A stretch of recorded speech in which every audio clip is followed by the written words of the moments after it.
July 4th long వీకెండ్‌కి ఎక్కడికెళ్లారు మీరు? గ్లేషియర్ నేషనల్ పార్క్ వెళ్ళాలనమాట. థింగ్స్ అన్నీ ప్లాన్డ్. బట్ కొన్ని రీజన్స్ వల్ల డ్రాప్ అవ్వాల్సొచ్చింది. దాని తర్వాత ఫ్లైట్స్ చూసాం. డాలస్ గానీ, న్యూయార్క్ గానీ వెళ్దామని.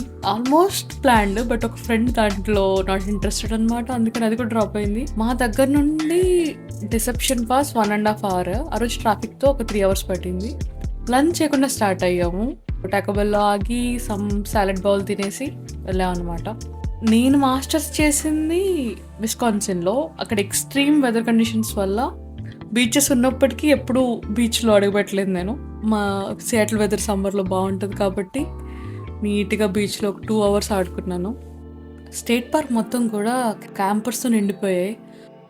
మొత్తం జనాలు ఫుల్ చిల్ అవుతూ బార్బిక్యూ చేసుకుంటూ గేమ్స్ ఆడుతున్నారు. చాలా బాగుంది. అది చూడగానే మాకు లాస్ట్ ఇయర్ మేము వెళ్ళిన యెల్లోస్టోన్ మా క్యాంప్ ఎక్స్‌పీరియన్స్ గుర్తొచ్చింది.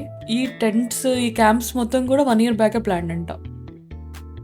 Coming to the speciality of deception pass, ఇవి గ్రూప్ ఆఫ్ 5 ఐలాండ్స్ అన్నమాట. ఒక ఐలాండ్ నుంచి ఇంకో ఐలాండ్ కనెక్ట్ చేస్తూ బ్రిడ్జ్ ఉంటది. So bridge view point.